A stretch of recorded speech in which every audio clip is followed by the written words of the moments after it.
Hi all. Да, вот это. Нет, просто для людей, кто будет. А нет, я уже протест. Hi all. Салем, всем привет. We are starting in just 1 minute. Yeah.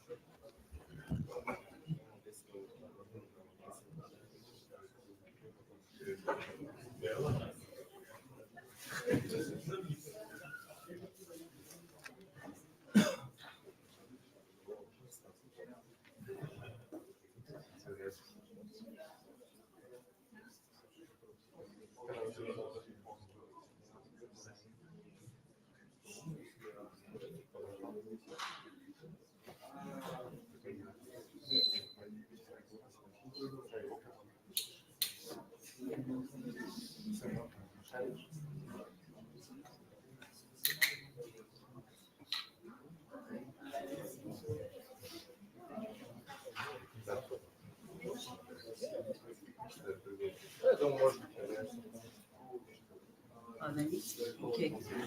Should we start?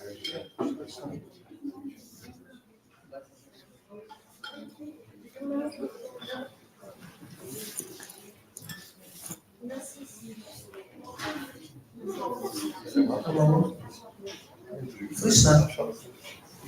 Если турман. Аскар поставит сейчас красивую картинку. Друзья, привет! Салем, Достар.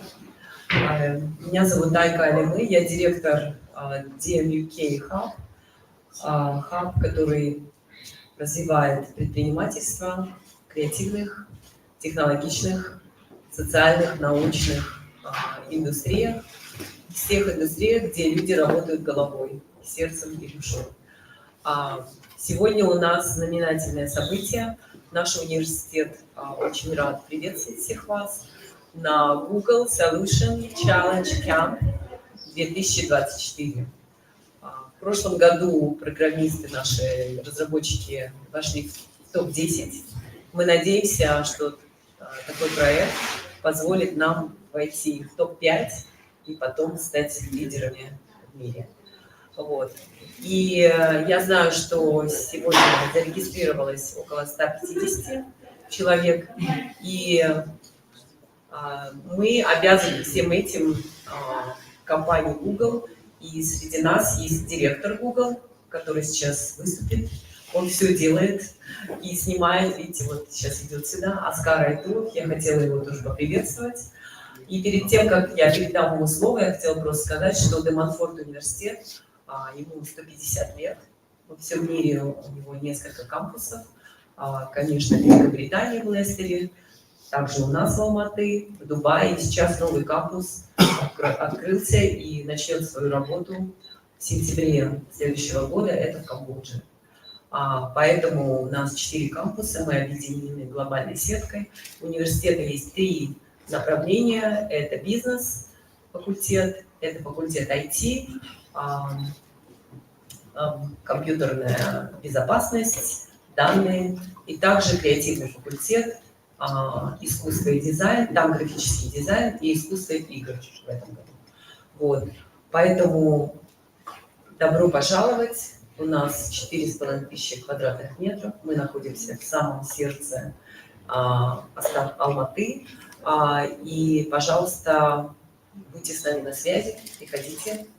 На одно из таких мероприятий вам удалось сегодня попасть. Передаю слово Аскару. Аскар, привет. Всем привет. Привет всем. Хайо, салем. Привет, Владимир. Пришел. Спасибо. So everybody understand English, but I will speak in Russian because some of you will understand more.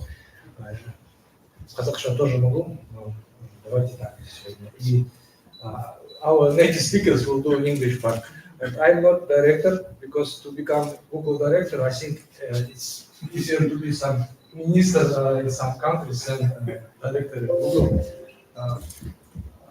I'll tell briefly about myself later.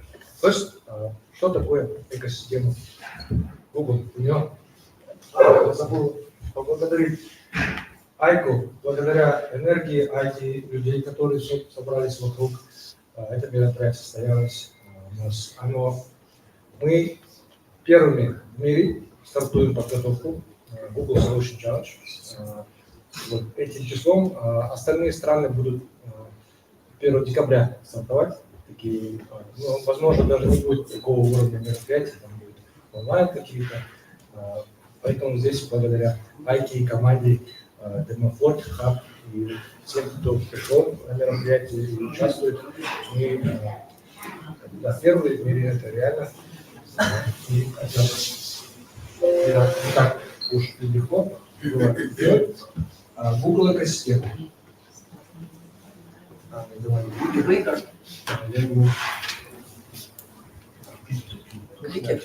Там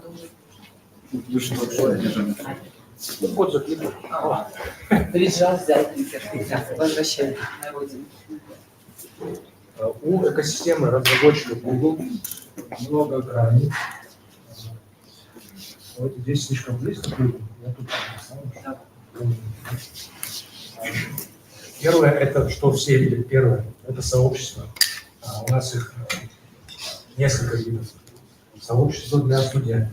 Если я студент, я могу открыть Google при своем университете. Когда я далее набираюсь опыта, я профессионал, я могу открыть GDG, сообщество профессионалов, либо я могу, скорее всего, уже на сегодняшний день во всех крупных городах есть сообщество, вы можете вступить в комитет организаторов.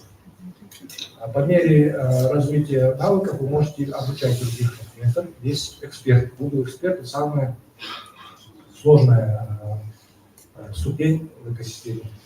И есть, если вы хотите как предприниматель развиваться, у нас есть Google для стартапов, Google for Startups. Есть и другие направления. Это я рассказал только сообщество. Есть образовательные программы, есть партнерские программы для разработчиков, там порядка 100 разных. Наше сообщество в нашем регионе, в ближайшие страны, это ДФС Ташкент, 3000 человек в прошлом году было, в этом году будет тоже чуть больше даже. Бишкек, Women Tech Makers, это мероприятие сертификация по Google Cloud. Ну, тут со Стамбула, вообще во всех крупных мировых городах есть GDG. Нас сильно поддерживают ребята со Стамбула и сейчас из Дубая. Google for Startups мы в прошлом году запустили, он обслуживает весь регион. Так очень повезло, потому что после того, как мы запустили его в Астане, уже попытались в Ташкенте, Google сказал, уже не будет, потому что уже есть на регион. С Грузии приезжает, с Азербайджана, с Монголии. И здесь он is truly in English, because у всех разные языки. Здесь мероприятие Women Tech Makers, мы делали International Day весной в году. Было прикольно. Классно. Эксперты, Google эксперты. Если вы, я говорил, желаете уже менторить людей, но тут ограничения технологий Google, Android, AI, машины, их масса.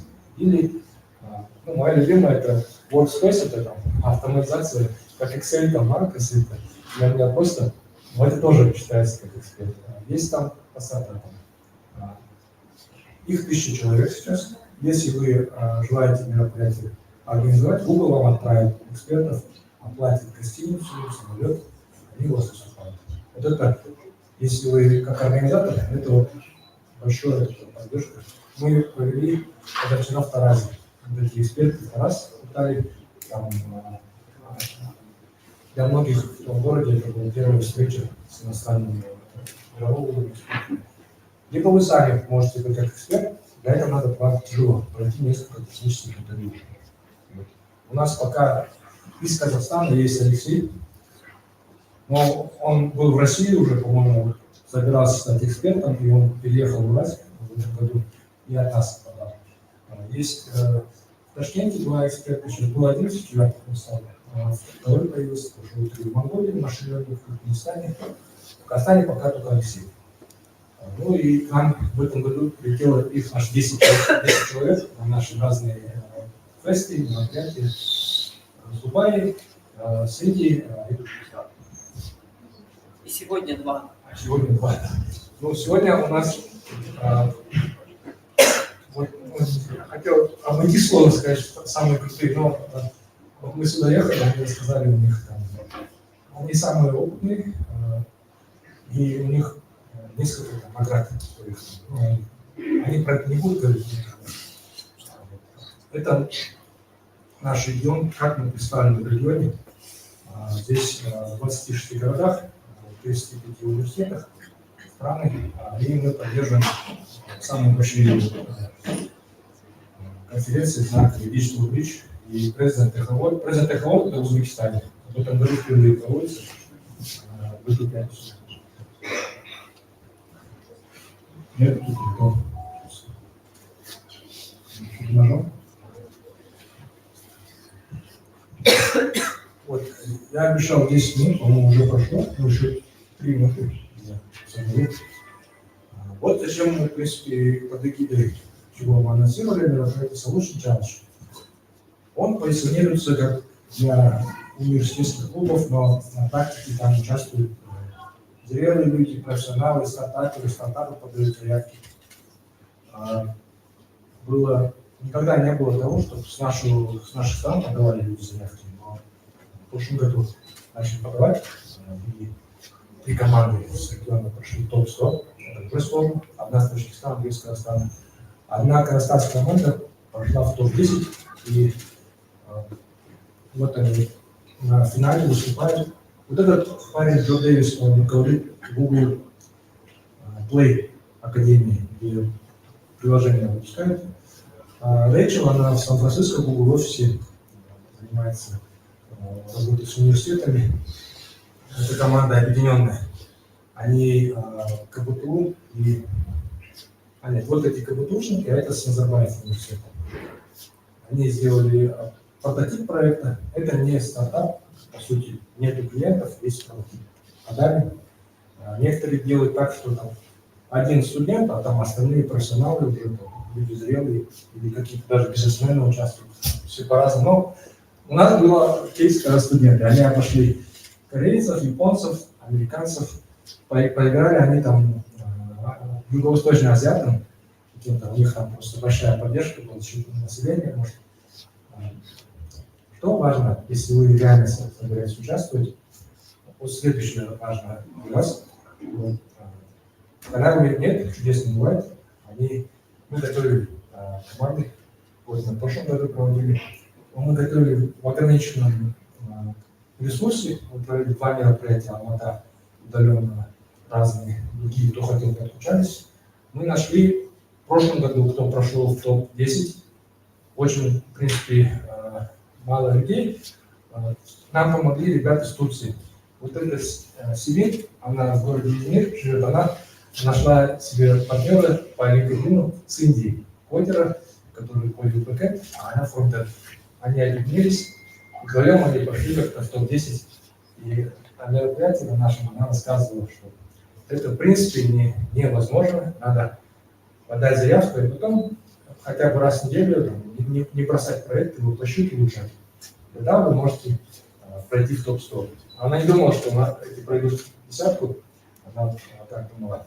И потом я анализировал наши, которые прошли, у всех было в команде, потому что там надо YouTube-видео отправить, у всех в команде был один, там, у КБТУшников был профессиональный блогер, Ахнур, ютубер, у него там 10 тысяч подписчиков. У второй команды они сами просто ярко так сделали презентацию, на это тоже смотрят. И там есть нюансы, что смотрят на масштаб проблемы, которая решается. Если я решаю там проблемы голода или воды, это оценится высоко, потому что это можно масштабировать везде. У нас на Аразе или на юге ситуация потопы, в июле был потоп, а в августе засуха. А то же самое и в Индии, и в других странах. Если я делаю какой-то даже апку, либо веб-сайт, аналитику, что-то там, любую вещь, можно это скопировать. Снизу, да, очень парочка. YouTube видео, если оно адекватное, потому что бывает прям ужасные видео снимать, тоже все прикладывать. Технические моменты, если есть технологии Google, используются любые. Даже для скармливания картинки уже можно ставить галочку, что есть Google Maps. Приложение Android или Flutter тоже с галочкой или какие-то только вещи. Вот такие есть базовые 3 хитрости. Мы будем периодически делать семинары онлайн гибридно, это рассказывать.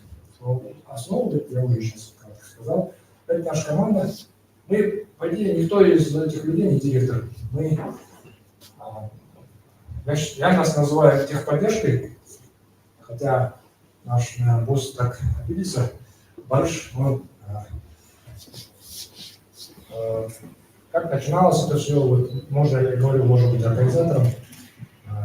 Я был организатором, помощником организатора, я ответственен был за микрофон и колонки. Начинал Алмаty Андрей Гусаков, он приехал в Бишкеке там Александр Ивашенко начинал, Ивашов. И вот так, почему-то с Кыргызстана это пошло там. Вот, и позапрошлом году меня позвал Барыш в команду на сторону не организаторов, а как бы техподдержки. Он находится там в Дубае за МИНа, Middle East, North Africa, Турция, Кавказ, Центральная Азия, его ответственность. Бейза поддерживает Турцию, Азербайджан, на Манкаре. Я поддерживаю Центральную Азию, Монголию, ну и еще есть Афганистан, но там чуть сложности сейчас.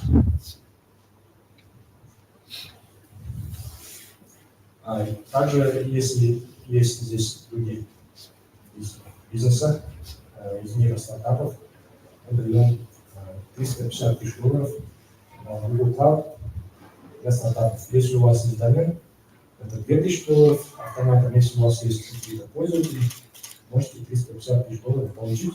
У нас есть даже специальная секретная ссылка для центральных азиатов, где можно проскочить несколько этапов отбора. Но я ее даю аккуратно, чтобы не было прям пустых проектов, потому что иначе мы дискредитируем эту секретную ссылку. Секрет еще есть про работу Google. В следующем году, запись не идет, многие подразделения работают над включением Generative AI во все продукты на стороне организации вот этого AI. Это все будет находиться в Google Cloud.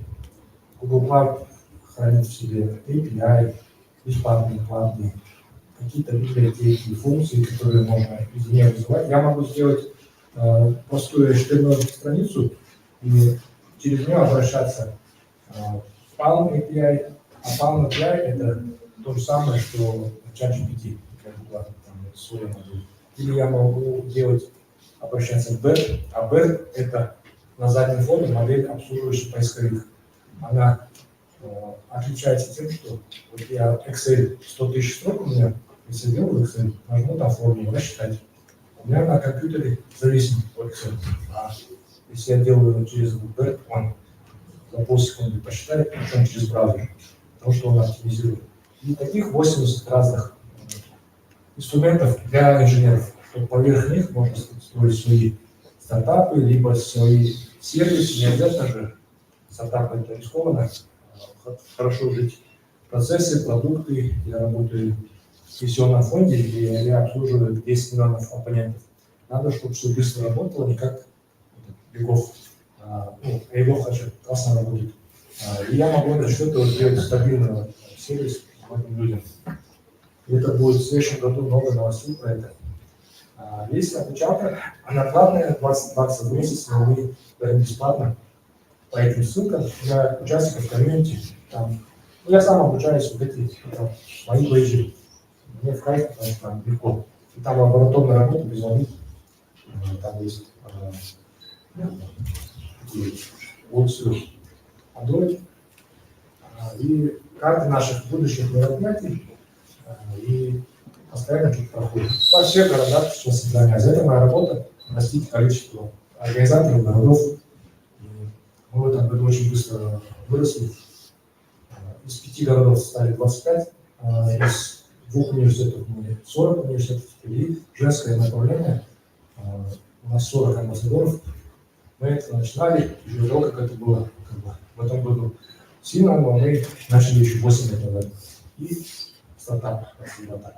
Это контакты Telegram, почта, это Telegram-канал, наверное, многие успели по нему пришли. И thank you. Sorry for taking too much time from Mr. Vrijraj Singh.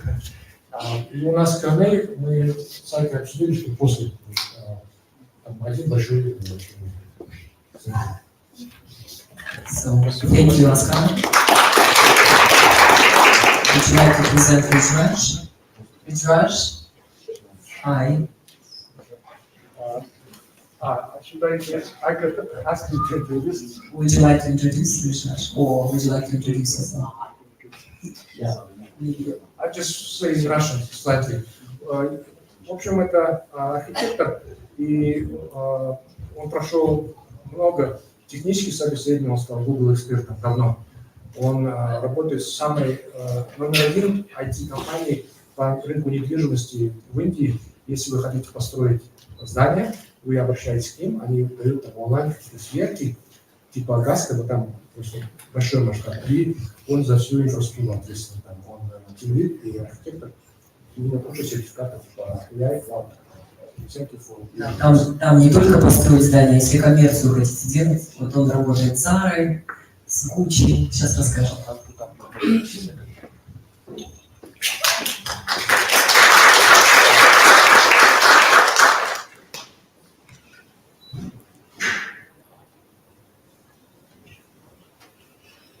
So while he's doing.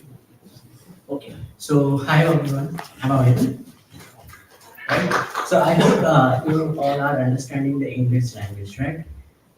Okay, so like I'm from India. My name is Vrijraj, and I'm a Google developer expert for web technology and Firebase.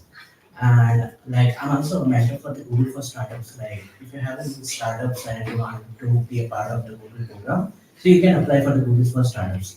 And also, like talking about the professional things, like I'm working as a Chief Technology Officer, means the CTO for the agprop, which is real estate-based company in India. So, yeah. So this is my like the work experience, like that GD, the Google Developer Experts. Like I'm working on multiple technologies like PWA, Chrome, Firefox, the Google Cloud Platform. Also, I'm running a community's name is Tech Ferment in India. So, like, if you have any questions, feel free to ask me the questions in between the sessions. And like, just a simple questions like, how many of you are working on a web platforms? Like, how many of you are working on a website or creating a web applications? That's great. So, like in this sessions, I'm going to talk about three things like what is the web ecosystem and how we are contributing in the web ecosystem. And then we'll talk about the machine learning capabilities, like how we can enhance the machine learning ecosystem for the web. And then we'll create a simple applications where we can like integrate the machine learning concept and we can create a web applications. So I'll start with the basic concept, like I hope you know already. So yeah, so talking about the Kazakhstan is like the country, like so we have around it's more than like 17 million monthly active users are using internet, over 25 million smartphones. So here we have a huge opportunities.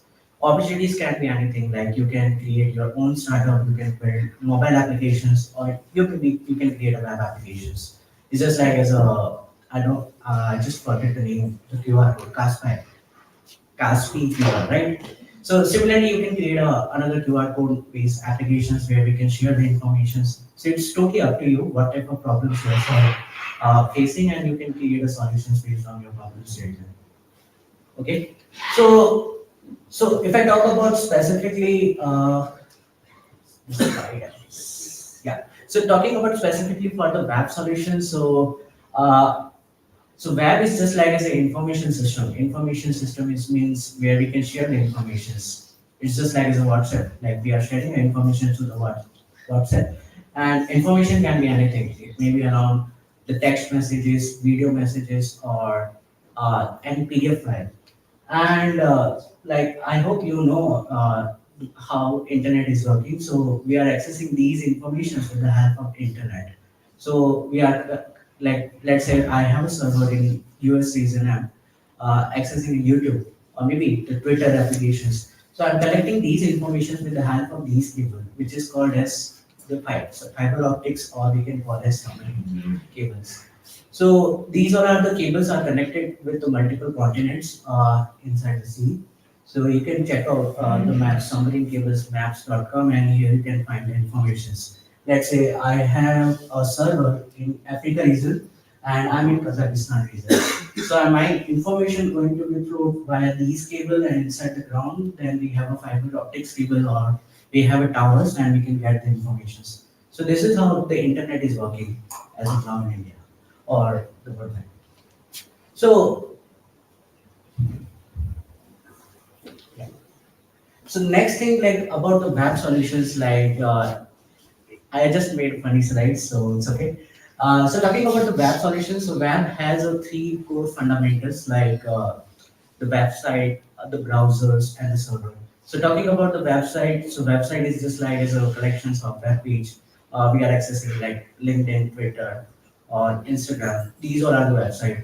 We can consider as a web applications. So you can create a website with the help of HTML, CSS, and the JavaScript part. And once you have created a website, we need to access the website. For that, we have the browsers. I'm not sure. Yeah, the browser is just like as the applications you can install your mobile or maybe the Windows or Mac OS. It may be around the Chrome, Firefox, Mozilla, multiple browsers. And with the help of browsers, you can access the website. And the third thing is about the server where we can upload our HTML, CSS, the JavaScript code, and my website will be accessible to the end users like with multiple networks. So we have server. So server is just like this is a system which is designed to share the information to the multiple networks. And like the another like with the help of these things, like you can create a variety of contents. It may be around the social media website or it may be around e-commerce website. You can create any solutions with the help of these things. And like once you have decided to working on a web platform, you can be a like front-end developer or the back-end developer, or you can be a full-stack developer. It's totally your choice. Like if you are good in front-end part, then you can work on React, Angular, Vue, or if you are in back-end development, then you can use any languages like Python or Node.js. There are multiple languages. And full stack development is more about the front end plus back end knowledge, like if you have Angular knowledge or maybe React knowledge, or you have a back end business logic about the REST APIs, so you can be a full stack developer. So once you have decided this technology, and then you can start working on it, and then this is just a goal for us, like we can make the money. But slide is not working. Yeah. Right. So now I'll talk about like how we can enable the capabilities of the machine learning. So machine learning is a buzzword. Like if I talk about 2022 and 2023, right? So I hope like you are using ChatGPT, right, for the cheating or maybe for anything. So similarly, how we can enable the web capability, machine learning capabilities for the web ecosystem. So here I'll start with, if I talk about the machine learning, so this is the image came into my mind. Yeah.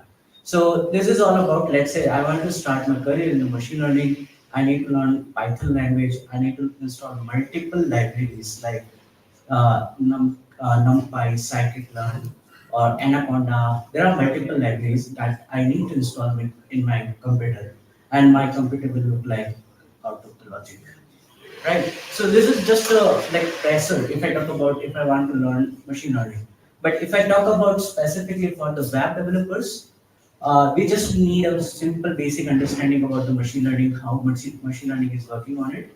So we have a framework called name is Java TensorFlow.js. You can use machine learning concept for the web platform. It's just like in the JavaScript library. You may know about Bootstrap. So with the help of Bootstrap, we can create UI. So similarly, with the help of TensorFlow.js, you can enable the machine learning capabilities for the web ecosystem. And like you don't need a heavy amount of machines, like you don't need a heavy amount of RAMs, the capacity of your CPU. You can directly run the machine learning model over your browser. And one of the best thing about the TensorFlow.js. Uh, so you don't need to install anything. It's just like as a JavaScript library, you can load in the script tag, and you can reach multiple users with the help of these library. You just need a browser, and anyone can access the browser, and anyone can access the website. And there's no such kind of complex environment. You do not need to set up the complex environment in your local machines, and it's highly shareable.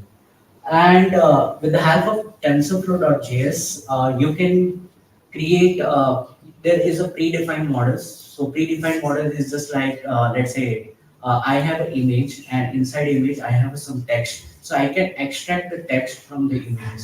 So these all are the predefined, pre-existing model that I can use, or I can retrain the model. Like there, we have some set of models. So I can train these models with my own data, and this will give me the output according to my desire. And then the third one things like you can create your own models with the help of TensorFlow.js. They can run over your browsers. So I'll give you the example. Like these all are the predefined, pre-trained models, like the vision. So here we have the image classifications, like I have an image and I can get the objects from the images, like these all are the mobiles, this is pen, and we can identify the logo, we can identify the text. And then we have a human body. So here we have models like body segments, like you can detect the body gestures. And the text, like you can define your text toxicity, and there are multiple things. And for the sounds and KNN. So this is the example like how web developers are using this concept for the machine learning part. So this is an example for the MoveNet and MediaPipe is just like as a postnet detection model. So it's a predefined models. You just need to use this model in your web browsers, and you just need to enable the camera, and you can open the camera, and this model will detect the pose. Uh, and also there are predefined models that you can use. It's just like the heat map. You can get the heats from the camera. It will detect the face, like Instagram if you are using. So you can use AR, VR concept with the help of these models. So next thing, like I know, like there is a buzzword like ChatGPT, right? So ChatGPT is just like is a large model. They have created this model with multiple parameters. So if I talk about the machine learning, so we have a model and then we have a parameters. So we will train these models with the help of multiple data sets with multiple parameters. So similarly, here we have LLM, which is large language model defined by the Google, and they have created an APIs called as the Palm 2 APIs. So, like, I hope you have heard about the Bard, Google Bard, right? So, Google Bard is an alternative to the ChatGPT. Like, we can create a content, we can generate anything with the help of Google Bard. So, it's just like it's a large language model. So, talking about the large language model, like how we can use for the web platform. So, here we have a tool called as MakerSuite. So let's say I wanted to create a ChatGPT kind of web applications. I can create this kind of application within 30 minutes. I don't need to invest multiple time to writing my backend business logic. I can use this platform, and with the help of this platform, I can create any applications with the help of machine learning with 30 minutes. It's a very easy tool. You just need to go to the MakerSuite and just sign up, and you will find the information. So I'll give you the demo. So I have created this application. So actually, I came to the Kazakhstan for the trip. So I have created this application. It's just called as Trip Planner. So it's just like here we can put the informations. Let's say I am in Almaty for let's say 2 days. I have a budget for let's say 10,000 rupees INR, and my food preference is allowed. It may be the vegetarian. So we can get the trip itinerary. So I'll show you the demo. And I have created this application within 15 minutes. So this is the applications. So let's say I'm in Almaty. And I have, let's say, 4 days. My budget is INR, means Indian rupees.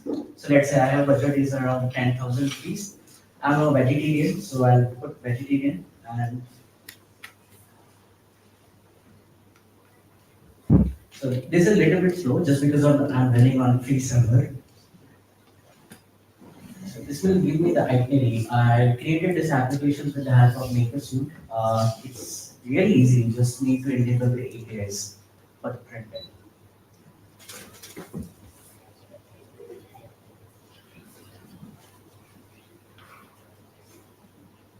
I don't know. Why it's so slow.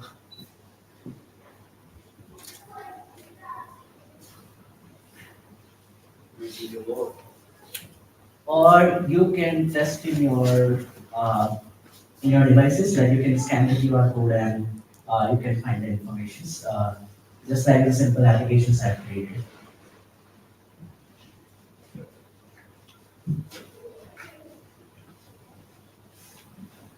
So I guess.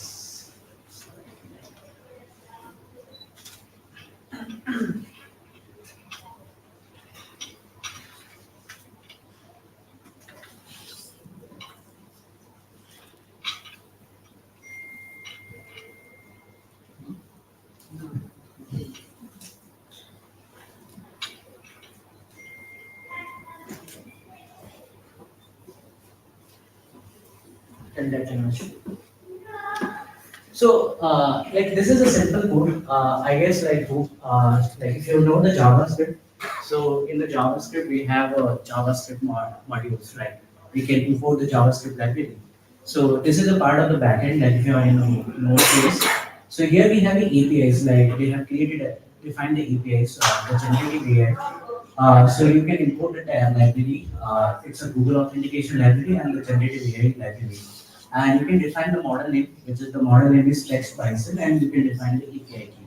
And there is a function called as like text service client, and this is a simple functions, and you can next slide. Yeah. So the generative text. So it's a generative text. It's a predefined function where we can pass the model name, the prompt. Prompt means the information that I need. Let's say I want to explore Almaty for 10 days for with having some amount of budgets. So this is my prompt, and prompt will come to this particular functions, and this function will give me the outcome. Outcome means the response. Similarly, we can do the response with the help of ChatGPT. Like apart from these things, like there are some predefined APIs that you can use. It's provided by the Google Cloud Platform. So if you are working on a Google Cloud Platform, so they have defined some predefined APIs, like you can use Cloud Vision APIs. Like you can use the APIs just like as a face detections or the label detection, OCR, or the safe search logo. You can detect the logo, or you can also detect the barcode or the text translations. I hope you are using the Google Lens. You know Google Lens? Yeah. So because I don't know the Russian and Kazakh language, so they have defined all the symbols with their native languages. So basically, I'm using Google Lens and I can translate in real time. So, and talking about the resources, like if you want to start working on it, the backend part or the machine learning part, just go to the TensorFlow.js. They have defined the documentations, and it's a step-by-step approach. There is a code lab. Just search on Google Code Labs, and you can find multiple ideas like step-by-step approach for making the applications. And there is a tool called as MakerSuite. So just go to the makersuite.google.com and you find you can create easily web applications with the help of machine learning. So I hope like you have enjoyed the talks, and definitely like we will try to create applications with the help of machine learning. You can create any applications in your region, and you can teach multiple users with the help of these applications. So if you have any questions, feel free to ask me the questions. I'm open for the questions. Yeah. Так, вообще мы хотели вопрос потом задать. Вы подошли позже, поэтому запомните свой вопрос. we will deal with questions Sure. if you Sure, want, sure. Yeah. because he's arrived a bit later, so he will. So thank you so much. Thank you, Askar, and entire like Vrijraj Singh for having me, and it was a great experience to interact with you all. And looking forward to connect with you all with amazing solutions, because you have a potential and you can create any solutions, because you are the one who are belonging to that particular reason, and you can create a solutions for your communities. So thank you so much, and that's all. Thank you. Very interesting presentation. And Vrijraj is also a video maker. He loves doing it, so we saw some videos in his presentation. So you can find me on Instagram like Vrijraj Singh, and I'm a full-time traveler apart from my professional life. What about Gucci? So you mentioned Gucci. He works with, well, we want to know how you work with fashion brands. No, I'm not. No, you work with the Okay, retailers Yeah, there. yeah. So talking about my company, like we are working in prop tech industry. So it's a fintech, the fintech industry. So similarly, we have a real estate, and inside real estate, we have a prop tech industry. So I'm working in it's a company name is agprop. So basically, we have created a machine learning model. Like the commercial brands, they came to us with they are using our SaaS product, like software as a services product, and they will raise the requirement. Let's say Gucci, or let's say Starbucks or Zara want to open a store, let's say in Almaty region. So they will use our applications, they will sign up, and they will add the requirement. Let's say I wanted to add open the store in this region with this particular specifications, like the floor area, carpet area, the height of that particular floor, and then with the help of machine learning, we are recommending the best suitable property for that particular brands. Like each brand have their specific pattern. Like if I talk about the Starbucks, they have some set of criteria. Like let's say Starbucks is targeting the age group, the income group. So similarly, like if I talk about the Zara, we have some set of different criteria. So we have created this model, and we have trained this model with the help of different companies' pattern, and this model will recommend the most suitable property for multiple brands. So this is the simple applications. It's not simple, but it's a complex applications we have created for real estate in India. And you have to verify. Yeah. Thank you so much. Thank you, Vrijraj.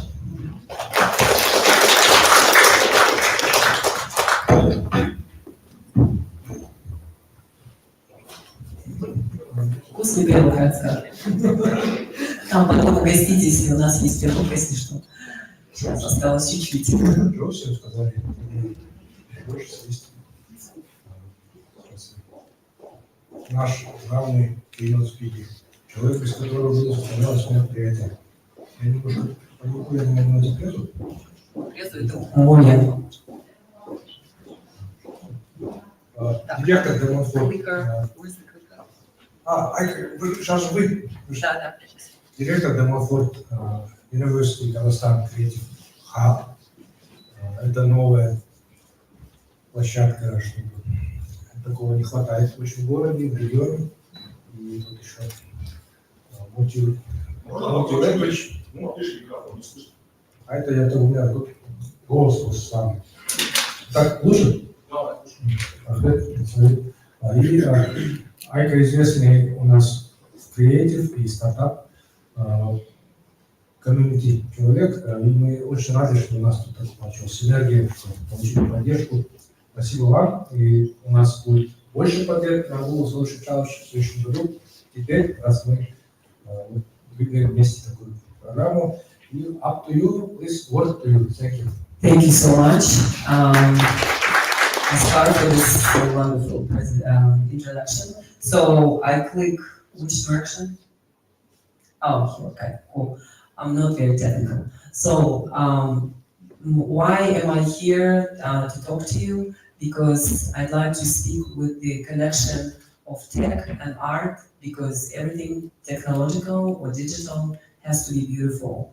And you know this, right? Because, for example, why iPhone costs so much money? Because it's beautiful. And why some applications are more popular? Because they're designed well. So I'm going to talk about storytelling for startups. And storytelling is something that a lot of people talk about, but they don't actually understand all of it, or maybe not even understand it at all. Because it's a buzzword that's very popular and marketing people love using it, but I'm going to kind of try to decipher storytelling for you.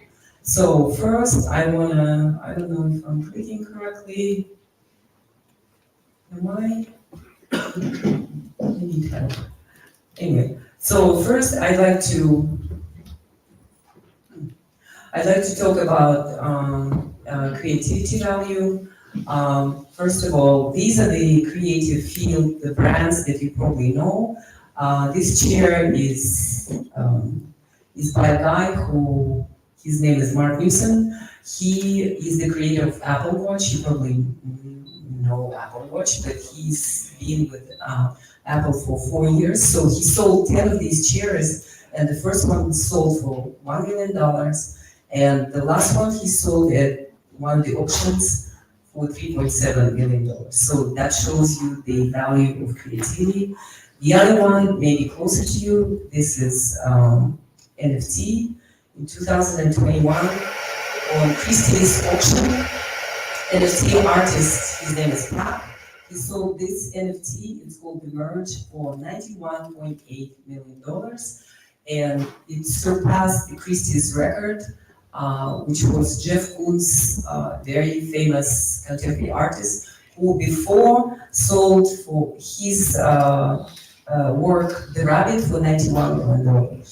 And then Dolce & Gabbana created 7 NFTs for 5.7, and also some people who, like Gucci and all the other brands, and the most expensive one is Nike, which I'm actually wearing today, $36 billion, and a little less expensive is Louis Vuitton, Hermes, and Gucci. So all these examples tell you that creativity is really valued and we shouldn't overcome it.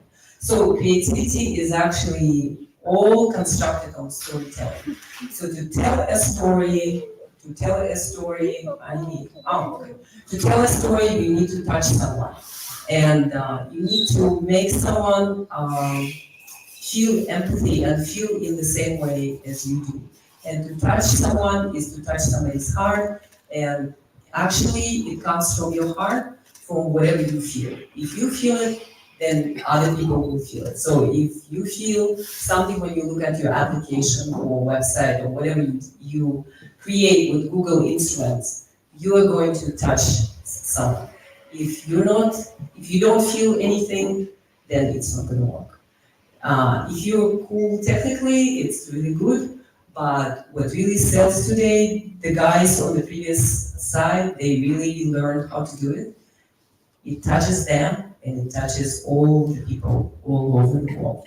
These are the most expensive and expensive and actually wanted and haunted brands. So how do we touch somebody?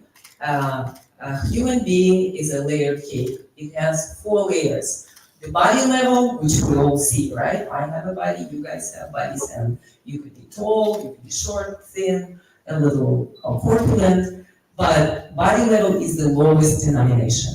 Then the body has 5 feelings. It's the hearing, the sensing, the tasting, the touching, and also the seeing. So 5 senses or 5 feelings are connected to the body, and it actually is a more elevated, so second level. So you have to touch somebody, not just from the body and the lowest denomination like sex or eating food or going to the toilet, but actually touching the feelings. The third level is mind, and mind has to manage the feelings and the body. It's the third denomination. And mind is consciousness. Mind is closer to consciousness, but it's between consciousness and feelings. And mind is something analytical. And a lot of you guys, you're engineers or programmers, developers, you guys are very mind-oriented. And so people that are rational, they have very strong mind. But sometimes the mind is really worrisome and it doesn't really let you be happy. But you have to touch somebody from the mind perspective too. So the fourth, the highest denomination is consciousness. And consciousness is something that everybody has. It's, you can call it soul. And consciousness connects us to other people and connects us to the higher beauty or the higher consciousness or God or universe, however you want to call it. So if you want to touch somebody, you have to touch all the four levels. In, ideally, consciousness is at the top and body is at the very bottom. We, of course, see that sometimes we look at some logo or we look at some product and we don't understand why we like it. But this complexity is, I decipher. So you have to study it a little bit and actually keep that in mind, because a human being is not a body. Sometimes we say it's not the body that owns the soul, but it's actually the soul that lives in the body, because, and the soul migrates from body to body, if you believe in reincarnation. Okay, next. No, I'm going back. Okay, so storytelling was invented by a guy called Aristotle, or Aristoteles. It's a Greek philosopher, and he wrote this book. It's called Poetics, a very small book. I really recommend you guys read it. And there, he looked at the heroic deeds of Heracles. In Russian, we say podvigi Herakla. So 12 heroic deeds of Heracles. 12 подвигов Геракла. In this book, Aristoteles shows the difference between epos and drama. And drama is the law, drama is the matter that helps us sell, it helps us touch other people. And drama, you probably know from school, but you maybe didn't pay attention because you're more into tech, you're more into math, you're more into physics. But drama helps us everywhere. At work, it helps us in our relationship, and it helps us in our business, it helps us in marketing. What is the difference between drama and epos? Epos, for example, looks at one of the deeds of Hercules. Hercules is actually the Romans called Hercules, but Heracles, he woke up at 6 a.m., then at 6:15, he went to brush his teeth, So it actually chronologically records the life of Heracles.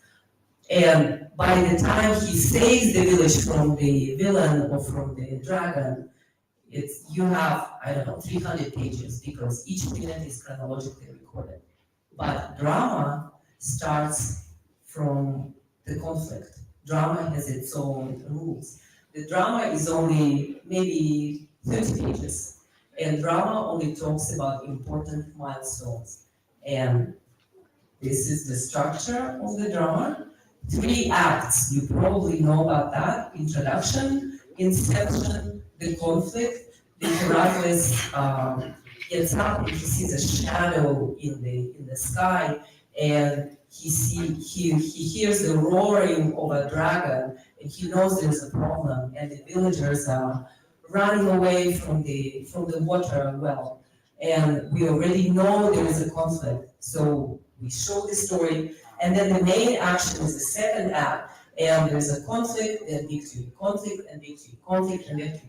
And every time there's a bigger conflict and bigger victory, and the stakes are going up. So it's important for us when we create our brand, it's important for us to show this, to show that conflict, and to show this evolution and transformation, and that the stakes are going up. And then at the end, of course, it's the culmination, the highest point, the apotheos, or the zenith of our story, the biggest conflict, and then culmination and resolution and transformation. So whenever people experience your brand, at the beginning, they start small, and then at the end, they grow with you together. So you have to take people on a journey. So when you tell a story, you tell it, of course, when you master the 3-act and drama art, you will know how to attract people on a small level, and then they stay with you. Look at how Google does it, or how big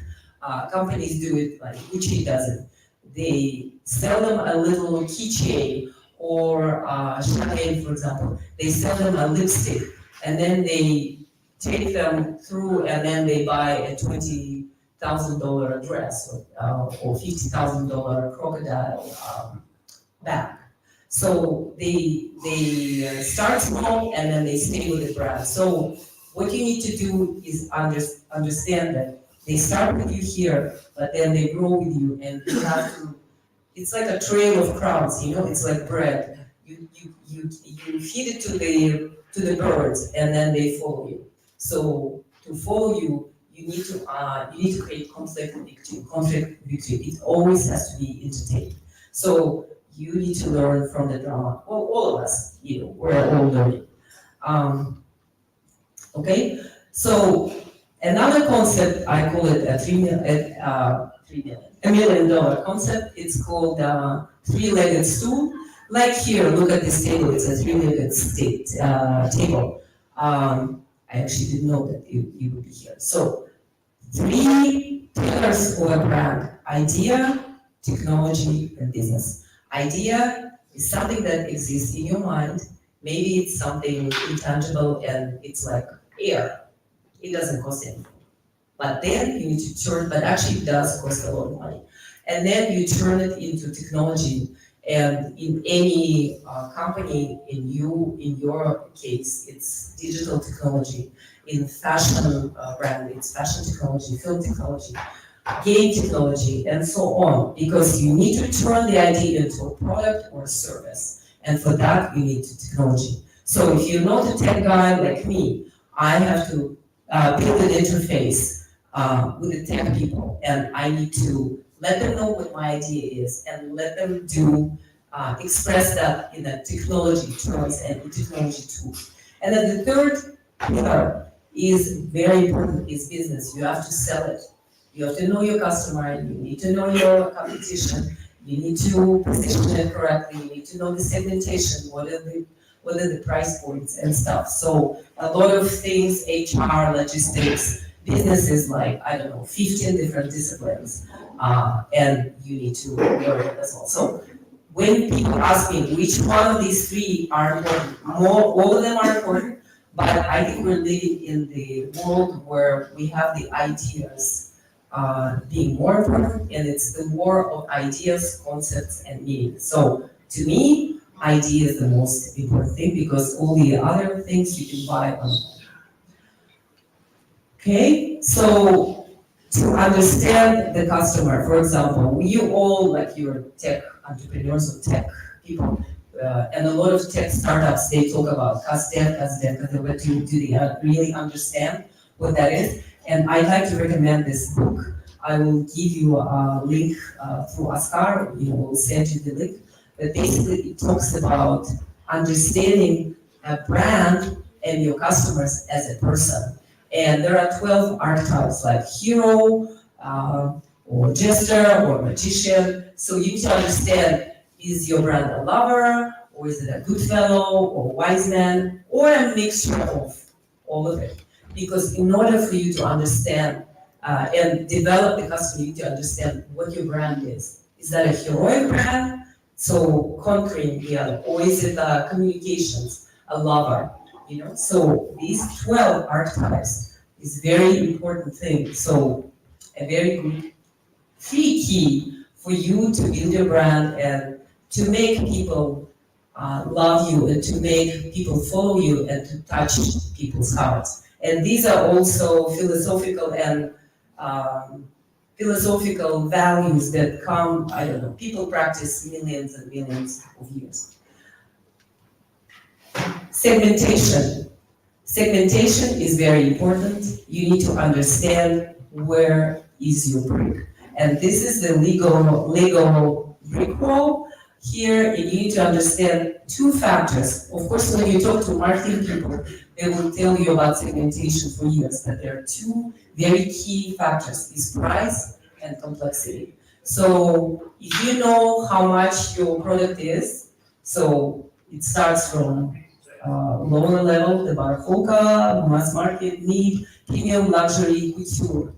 And then complexity of your product. How complex is your website, your application, or whatever product or service you create? Is it basic? Is it more complex, commercial? Is it designer, conceptual, or is it avant-garde? Just, you have 3 customers and you create really complicated stuff. So segmentation and then competition. If you understand where you are in terms of price, and in terms of complexity, for example, you're commercial and you're in the middle, mid-price, then you need to understand who else is doing the same thing. Who else is selling for the same price and the same complexity of the product or service. Then you have to look up who is selling more expensive and more complicated. Because these are the teachers, these are the senior competitors, these are our masters at whom we look at when we try to imitate. And then you look down, because these are the guys who imitate us and take out our customers. So this is a very key concept. Okay, branding, I'm not going to talk too much, because it's logo, it's the fonts, it's the colors, it's the naming. What is the name of your brand? It's very important. And then your trademark, packaging, and also visual communications. And visual communications, how do you do a photo, video, graphic? What are the fonts that you use? Because UX, UI, all these nice things that actually sell, because people want to be part of something beautiful. Fortunately or unfortunately for us, people love beautiful things, and we need to take care of this. And branding is very key. So, I'd like to talk at the end, about 5 macro trends that are very important when you create your startup or brand. Is globalization, of course, think global but act local. Urbanization, half of the people on the planet already live in the cities. So, the life in the city, you get up, you leave your home, and you only come at midnight. So, you don't have time to come home and change, and everything should be easy, everything should be accessible, and everything should be comfortable. So urbanization is really key, and 25% of the global wealth is concentrated in 60 megacities. And megacities are 10 million inhabitants and more. So if you can sell something for urban inhabitants, then you're lucky. Digitalization, you know better than me, so I'm not going to explain. Convergence is very key, and convergence, for example, custody or freedom. What is it? Is it a bank, or is it an insurance company? E-golf, is that a notary? Is that a marketplace? It's everything. So convergence, people love to come to a one-stop shop. So when you give them a lot of solutions in one stop, in one product, they love it. And everybody does everything, and everybody wants to do everything. And our friends, Google, they also want to be everywhere, so converging. There is no industry, one industry that people want to stick to, they want to be everywhere. So everything is convergent. And for example, just from a non-tech example, like when you go to a store, it's also a library, it's a playground for children, it's a shop, it's a co-working, and it's a lot of things. So if you create a product, it's great to create a lot of things in one. And target groups, I just want to speak very quickly about target groups. Target groups, of course, all the tech products are directed and addressed to very young people. But today, 55 plus, the silver generation, the people who are actually economically have a lot of money, have a lot of free time, and there are a lot of them. You actually, if you serve these people, these are the people who have the income and have the time to explore. So these are the people that are not addressed properly. And also the kids, for example, 10 years ago, the kids would probably make decisions about what they want to eat, what they want to wear, what they want to whatever play, listen, and things like that. Maybe at the age of, at teenage, 13. Today, the kids are doing it at 7. So the kids are becoming adults more quickly. So the demographics and everything is changing. What else? So this is my brand. I created my brand in London, and this is my logo. I just want to quickly share my story. Basically, I took two Kazakh traditional techniques. One of them kurab, which is a patchwork, and in Kazakh, kurab means to build. And I interpreted it differently, so I created the story, Kazakh story, but in a modern way. And also another technique that I use is felting, and you all know, the people who live here, they know that felting is quite key. They used it for youths, but I did it in a luxury way, so my segmentation is luxury, designer, high luxury, and designer, so I'm up there.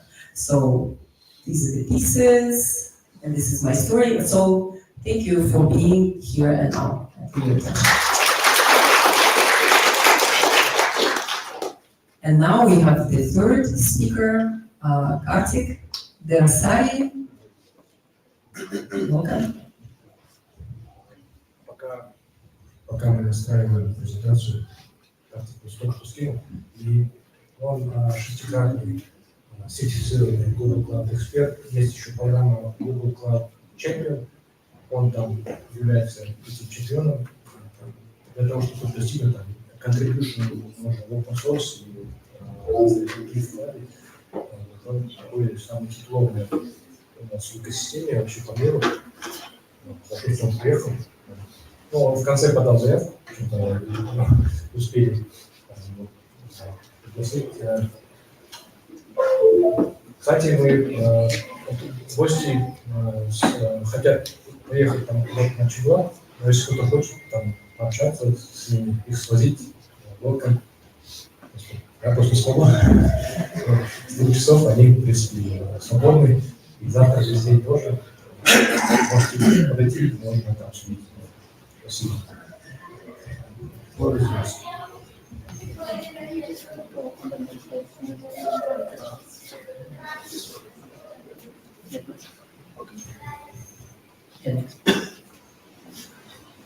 Hello, Salim Almaty. I'm Kartik. I'm visiting Kazakhstan for the first time, and very thankful to Askar and IKEA and all the GDC chapters hosting us, and very happy to be here. My name is Kartik Derasari. I work as a lead solutions engineer for Persistent and Google Cloud, and I basically on a daily basis I work as a full stack engineer. I work with Google Cloud's customers, enterprise customers based out of India and US on their Google Cloud adoption journey. And I have also been recognized as a Google developer expert for Google Cloud. So I get to meet a lot of people, tell different stories around Google Cloud. And I do have few Google Cloud certifications. So in case Google Cloud certifications are something you're trying to learn or achieve, feel free to have a good chat. Next. So before we begin, I do have a couple of questions for you because since it's our last session, usually it would be a bit difficult because people are a bit tired or hungry. So we'll try to keep this a bit interactive. Next, please. So how many of you are technical people? If you can raise your hands. Pretty sure. Okay. How many of you are web or mobile developers? Okay. How many of you are data engineers, machine learning? Okay. And how many of you, next please. How many of you know Google Cloud or Firebase? Okay, a few. Okay, next please. So why we have gathered here today? Because of Google Cloud. So Google Cloud is nothing but a suite of resources. It's more like a collection of compute, data, network resources which you can use. And this is the same infrastructure that also powers all the Google applications. So be it Gmail, YouTube, all the Google applications that you use, those also run on the same infrastructure. And why Google Cloud? In the last 3 years, according to one of the survey conducted by Indeed, Google Cloud has seen a rising growth of 66% year over year, and that has led to a lot of Google Cloud adoption, but that also requires a lot of Google Cloud talent. So one of the reasons why we gathered here today is to learn more about Google Cloud so that you can be employed at employer where whoever uses Google Cloud. And next please. And AI. Today, if you see, there have been multiple revolutions over the time. Right now, if you see, we are in an AI-driven revolution right now. Most of the businesses, be it healthcare, marketing, be it sales, be it finance, insurance, all the different sectors are adopting AI right now. They are trying to see how AI can help, save their dollars and uh, uh, make their processes more efficient. We'll see some of the use cases on AI. And next, please. So let's take a very simple example. So let's say 50 years back, we would say in our computer systems, we would define how what is a cat. So cat is an animal which has got 2 legs, 2 ears, and things like that. So computers were not intelligent. Next, please.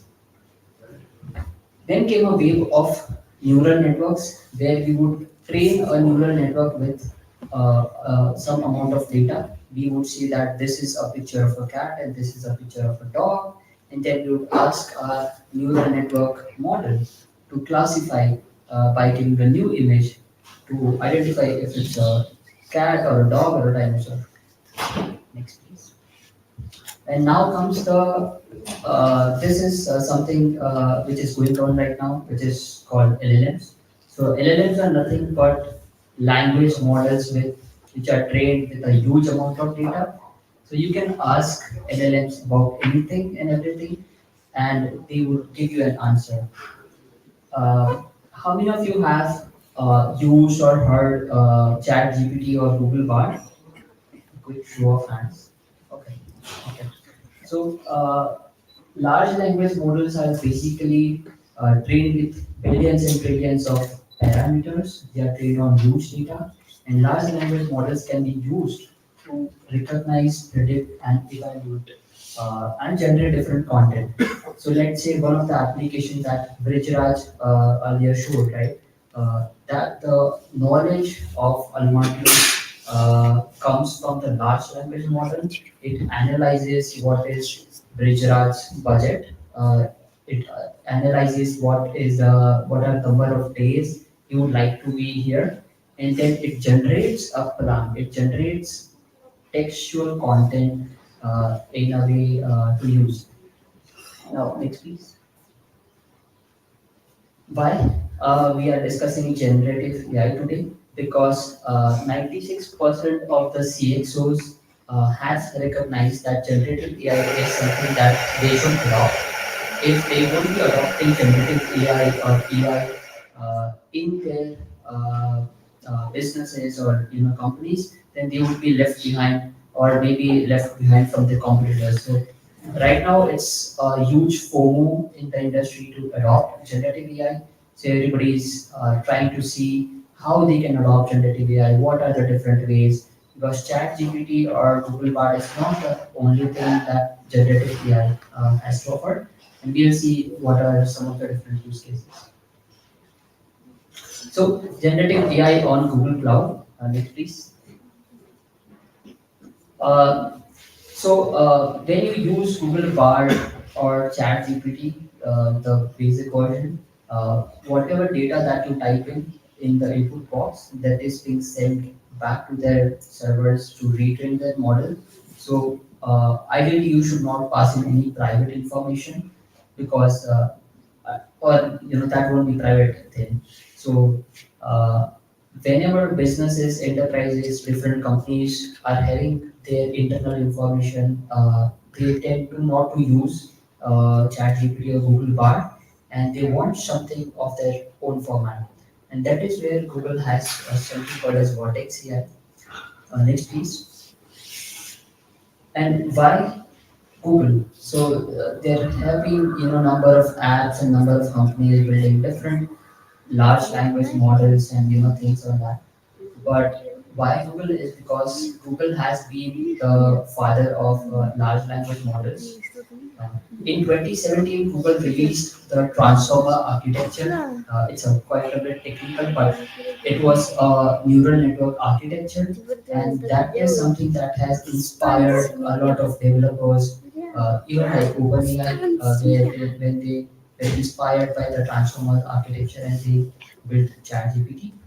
And Google has also been releasing a number of language models over the year, and they have been used by a number of companies internally and externally in different ways. And now in 2022 and 2023, we have Palm and Google Bard. So now Google Bard also has the capabilities where you can search on top of your Google Drive data. So let's say if you have 1,000 files or pictures in your Google Drive, if you would ask, what is my trip plan for Almaty, it would figure out from thousands of Google Drive files, and it would bring up the whole file and generate the content. So that is one of the key things that Google Cloud has to offer. Yeah, next please. And now coming to the Google Cloud's capabilities, you might have seen the textual response in the Vrijraj app that we created. But adding on to that, generative AI LLM models can do a lot of things. It can also generate code for you. It can also generate images for you, and it can also generate. So it is going to be there sometime in the future in the roadmap. It can also generate music and videos for you.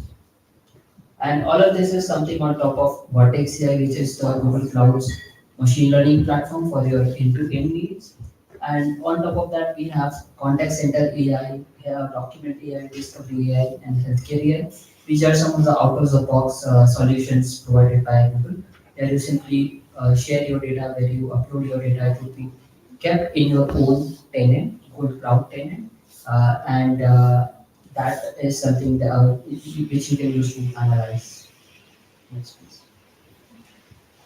Now, this is one of the technical architecture. This is technical architecture where it shows the difference that whatever that you use, whatever generative AI tools that you use by Google, all of your data is going to be in your own environment, in your own tenant.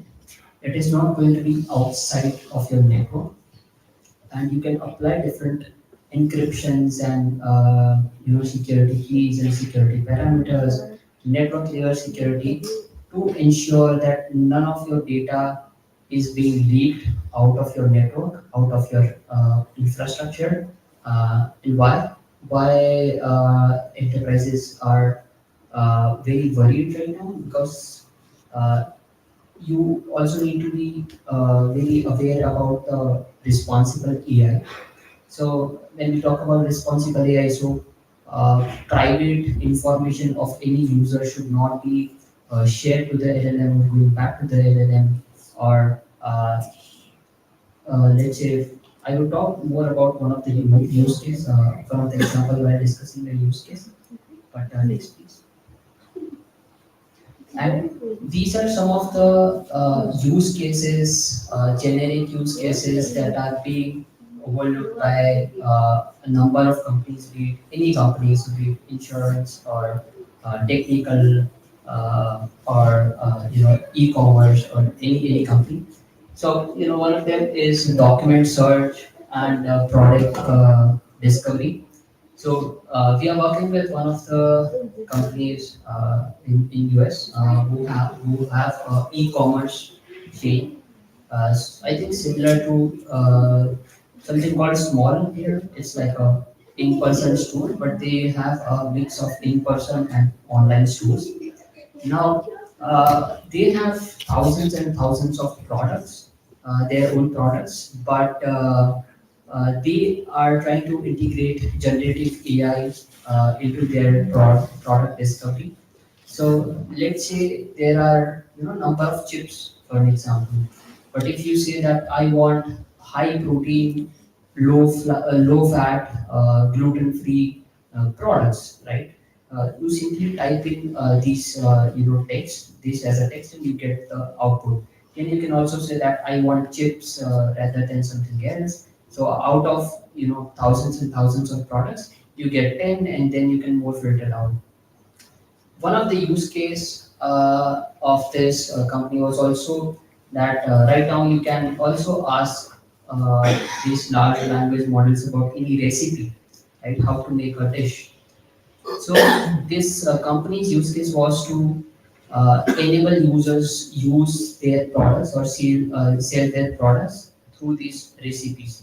So they are trying to build an interface where if a user asks, give me a recipe for pasta, for an example, then it will figure out the recipe of the pasta and it would also it would also show all the products offered by that company required to make pasta.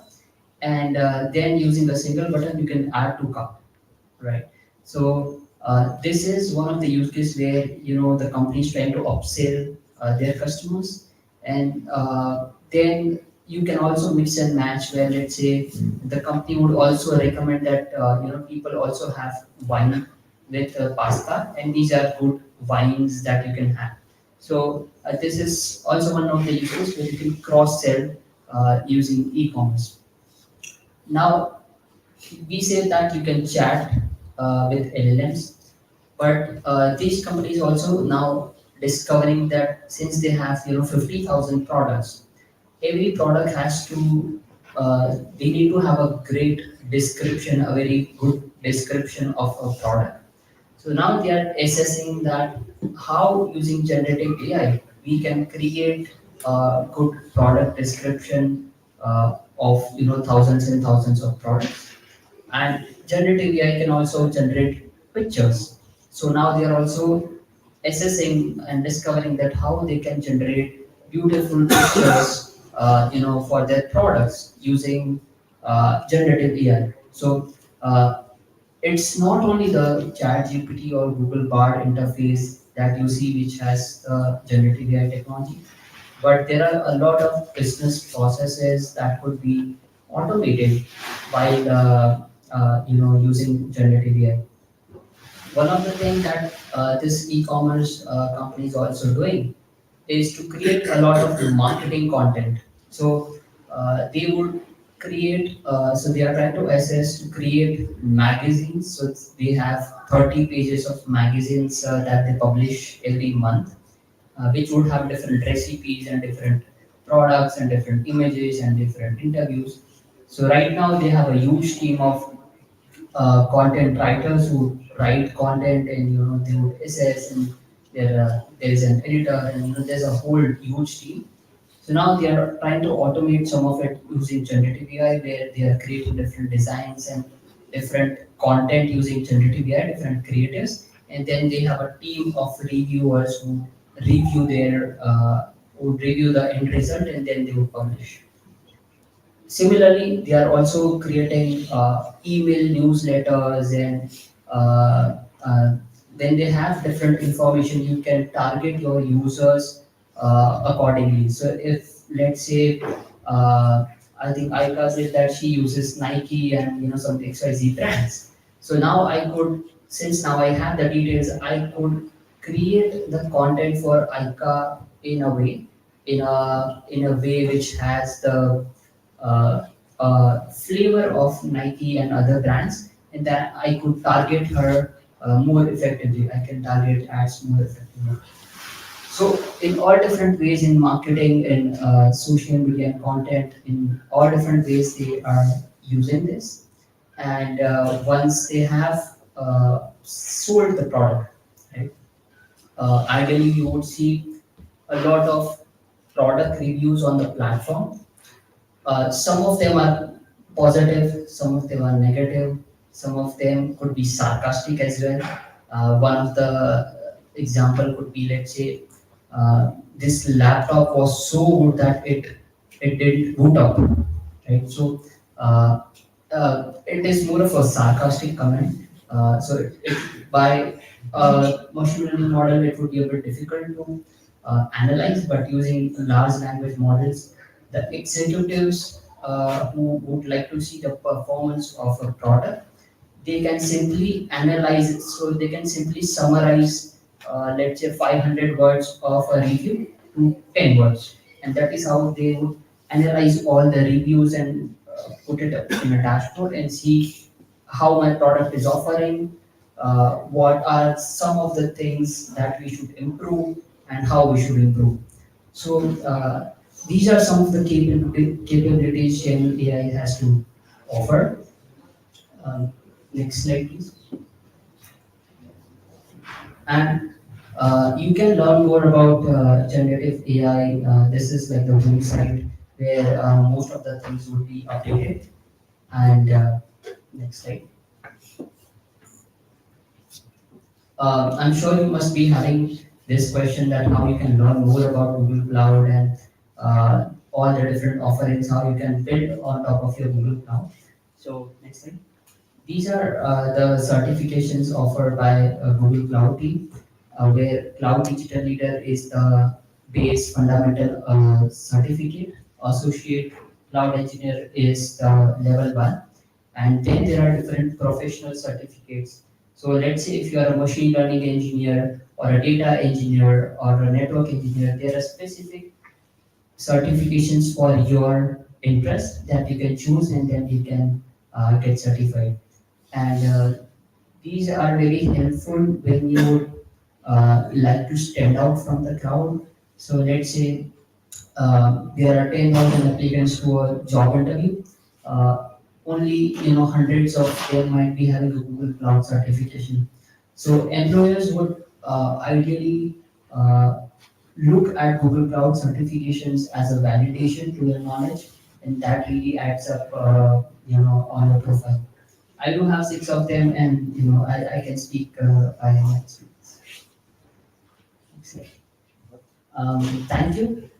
Thank you so much, for having me today, and thank you so much for tuning in.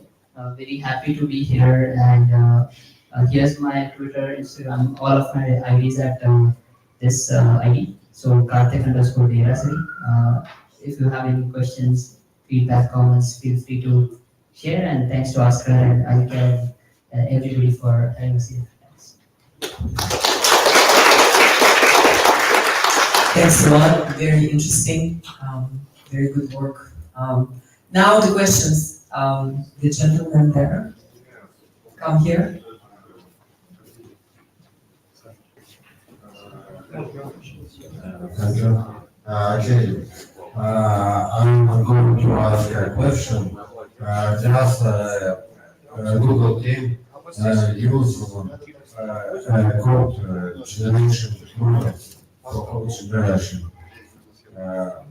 Then Google use it. My question.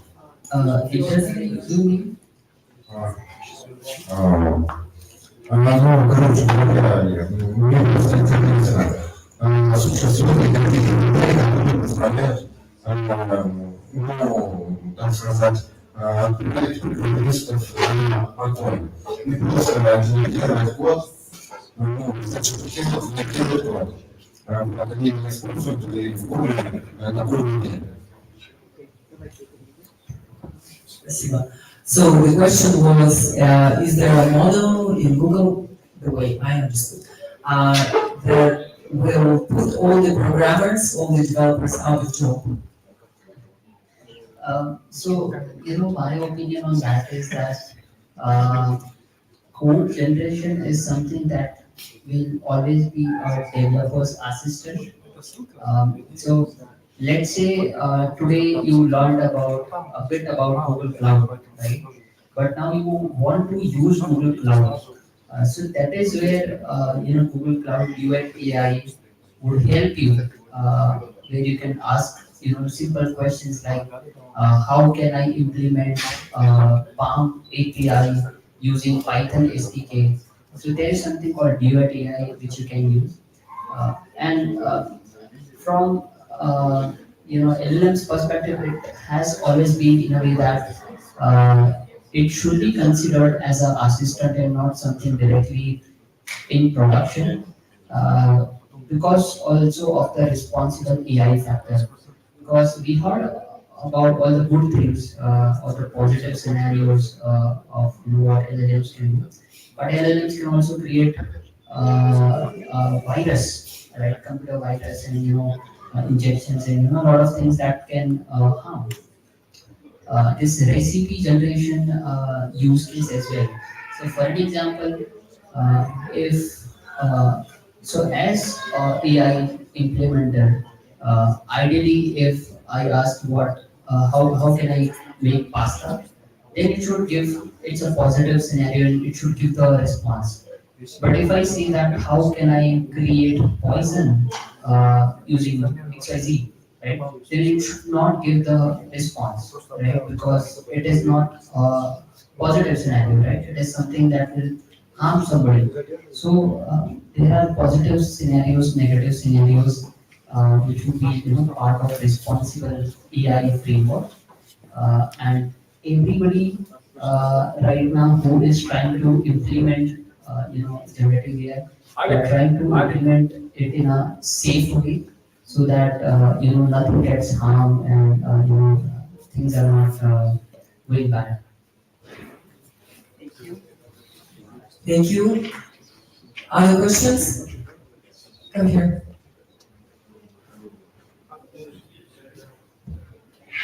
Just say your name and who you are. Hello, my name is Dastan, and I really was interested about how ethics like checking are implemented in text generation models like Palm or like OpenAI and other models. And is it the same way, like saying, here's this bad thing, don't answer to that thing, or something that's behind that that works better, and why exactly jailbreaking works during the prompting? Right. Very good questions. I would again say, that the companies who are training or creating LLMs right now, at the level zero, they are trying to implement all the security frameworks where you cannot ask dangerous things, for example. But even while implementing, so while we were implementing, we would also add some of the positive scenarios and negative scenarios, that these are some of the questions the LLM should answer, and these are some of the questions that the LLM should not answer. For one of the so one, let me give you one of the example.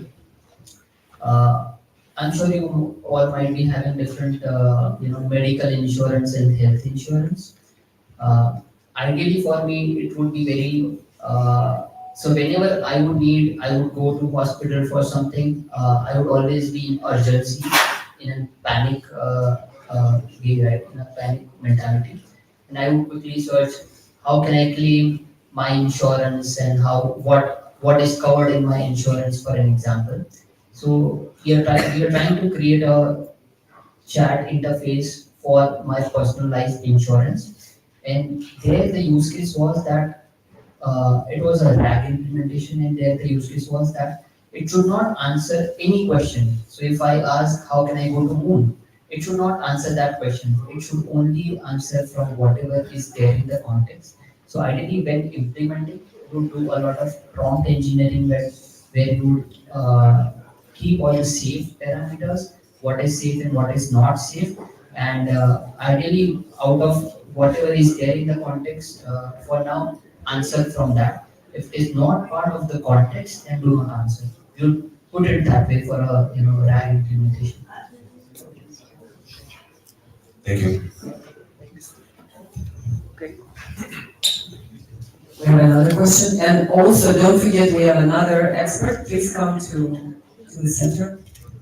Yes, hello, my name is Iskender. I will not share the Sarakona location. Don't worry. Yeah. So my question is, I would like to use AI. I'm new in AI, and I will ask you maybe dummy questions. So I'm running the business, yes. So and I don't know no idea about AI, but I know it's easy. ChatGPT is easy, and I would like to make that assistance for my business. So so what the first step do I need to do first? Maybe I need to hire someone who knows the AI, or I need to just Google it, and I can do it by myself. Make this chatbot and have so the basic instruction for business. Yes. So what we need to do to get this? So and how is the budget? So maybe you have any ideas? Yeah, so maybe let me start with an example where let's say if you've got a public site, let's say xyz.com, whatever your business is. So your business.com is, let's say, your website. If you want to build a chat bot, something like ChatGPT, Google Bot for your business, you can simply go to Generative AI App Builder. So Gen App Builder is one of the product inside Google Cloud. You add your website link and you verify that you are the website owner, and it would simply create a chat interface that you can use. So a chat for your website for your own business. So if any website any user would come to your website, if they would ask uh, what does IKEA, let's say, offers or what services IKEA provides, then the LLM would generate a response, a summarized response, and everything. So it's very easy. Go to Generative AI App Builder, add your website name, verify that you are owner of the website, and you can use them. And I can teach the AI, so I will provide some response. So you can provide the answer for this questions and do not provide answer for those answer questions. So Yeah. it's easy, yeah? Yeah. Okay, thank you. Thank you. Okay. Hello, my name is Marjan. Thank you for all lectures. And my question is about prompt engineering. As you said, I'm the developer. I'm curious about at what extent this type of approach on development could extend expose, since it has higher level of abstraction, then it's higher to prompting and working things up all together so that it would give you the proper solution. Right. Super good question. Thank you so much. Yeah, very good question. So, there are a number of guidelines for now. Generative AI and prompt engineering, and this industry is evolving and at a very rapid pace right now. But there are still some things which needs to be identified and generalized. There should be some sort of framework and guideline. One of them is prompt guidelines, which are ideally not there publicly right now, but there should be some instructions where how, or let's say what are some of the prompts, or how should I do my prompt engineering, which would lead to positive, negative. There are different types of prompt engineering techniques such as zero shot prompt, one shot prompt, and two shot prompts, multi shot prompt. So zero shot prompt means that if I randomly ask uh, what is the day today, for an example, then the model would answer that today is Saturday, today the date is this, and the weather is this, and XYZ. Right? If I would say that if a user would ask what is the day today, simply answer exactly the day, right? So it should answer exactly Saturday, right? So you can pass this in the prompt as a context that this is how the LLM should respond. This is one short prompt. And if there are multiple scenarios, then you can have multi-short prompts. That these are some of the example questions that the user might respond, and this is how you should respond. So if you are integrating a LLM in your backend, for an example, and instead of a chat summarized response, if you want it in a JSON format to extract it in a better way, you can simply mention that give me the response in a JSON format where there will be two keys. This should be the value of this key, and XYZ. So ideally, right now we don't have a prompt guideline. Right now there are still so many questions on where should I store my prompts. Right? Some of the businesses are simply relying on prompt engineering. Some of the startups. So they are still figuring out should I store my prompts in GitHub? Is that the best way? Should I store my prompts in a database, or should I store my prompts in a secret manager? So right now there are no, I would say, guidelines right now, but things are still evolving. Yeah. Thank you. So I'm so glad we have a question from ladies. Hello. We want to implement it. My name is Cecilia. We want to implement AI in our startup. So here's my question. Is it possible to adjust speech-to-text function on the basis of Google tools? Yes, you can do that. Um, just 2 days back, while coming to Kazakhstan, and last week I was working with a customer where their use case was that uh, they have a lot of English speakers and Japanese speakers, and their executives would like to understand the summary of the meetings, right? So what we are doing here is that we would translate the meeting recording. First of all, we would record the meeting. Then, using that audio file, we would create caption or transcribe it in English or Japanese, in whatever language. Then using this English language, we would store it, create embeddings and store it in the vector database, and then we would use LLM generative AI to question or use that and then summarize and create a two-line of what was discussed in the meeting, what are the action items, and who needs to do what. Right.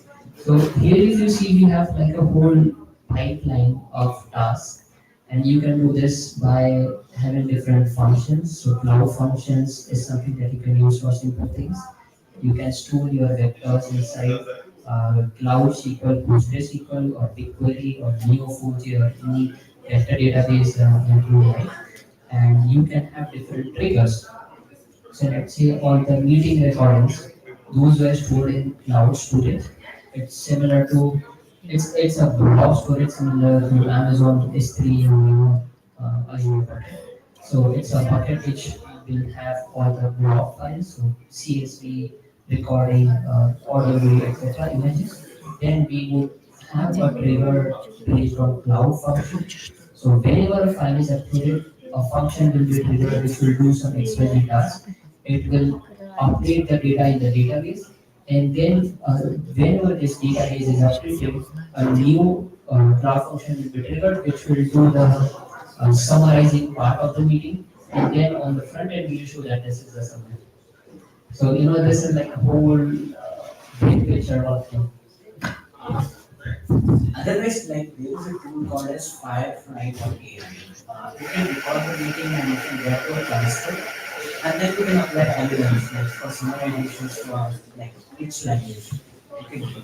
So this is all in our company we are doing, like we are using this tool and we get the transcript and the captions, and we are summarizing the content, and we are storing this summarization information in our database. And for the marketing purpose and for the business purpose, we can take the decision based on this data. So like it's not about the decision making. So, in this case, this company is like a $1 billion company, and all the meeting recordings, right? They are not very sure that they would store it somewhere in a third party server, and that is why they wanted to build like a backup system for all of their meeting. Yeah, there are different ways. It's all about building blocks, right? You can connect these blocks and you can create other solutions. So there are multiple solutions. You can put some part of the code or maybe the functionality and then you can implement and things. Okay, questions? More questions? Okay, guys, if we don't have any questions, Askar, where's Askar? Okay, I'd like us all, first of all, to thank our speakers that came from far away and now do like organized networking. So we'll divide you. Yeah, let's do a photo first. Let's do a photo. Vladimir, come here for the photo. And everybody come here. Guliza, please come, Gera, everybody. We have Maya from Agrarian University. You know that agri-tech? I don't know her, but I will now in a minute. Okay, guys, come here for a photo. Let's do a photo, historic photo, please. Okay, come here, guys. Please. Все, everyone. Все, позови всех. Правда, будет этот светить, ну ладно.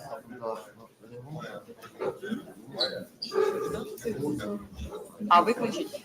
Выключить.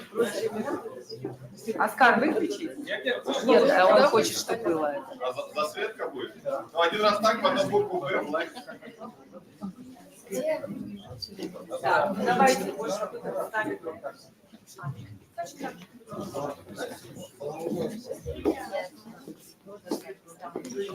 Снять. Если кто может снять, ставь.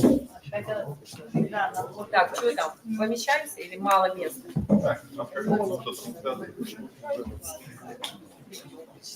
Маловато.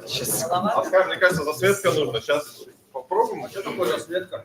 Надо выключить просто. Давайте один раз так смотрим. А вы не хотите вы на VIP-диване? Мы посмотрим. А вы посмотрите? Девочки, пойдемте, что вы там сидите? Ребятки, Let's go. плотнее, можно немножко плотнее? Так, давайте тогда станем боком. Давай, станем боком. Так, вы, да, так, а вы вот так. Боком. А рабочий тогда идите. Так, давайте, друзья. Больше жить. Я вас скажу, давай. Так, ну, друзья, давайте. А вы, кто вы задавали вопрос, что вы несете? Куда с вами? Пойдемте все, ну что вы не хотите сюда?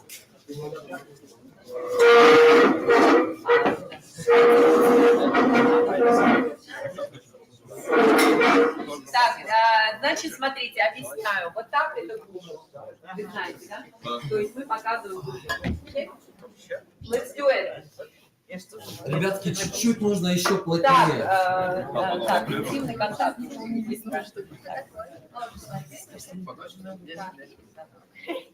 Господи, а можете... Ой. Молодой человек, вас тоже, пожалуйста. Так, Google делаем. Для чего мы? Извините. Проба, раз, два, оп. Еще разочек. Так, кто-то видео может Раз, снять? два, оп. И еще. Так, серьезно. Давайте Надо как-то это ну, больше. что-то веселее, давайте что-то как-то вот, ну, я не знаю. Все, Да. Круто. Спасибо. Спасибо вам, организация. Так, давайте сейчас А сейчас еще какая-то перерывчик. Ну ладно, я хотела... объявление. Смотрите, у нас есть бисквиты, которые приготовил благотворительный фонд. Я там тоже являюсь учителем, кормим нуждающихся, кормим всех, кто в 12 городах уже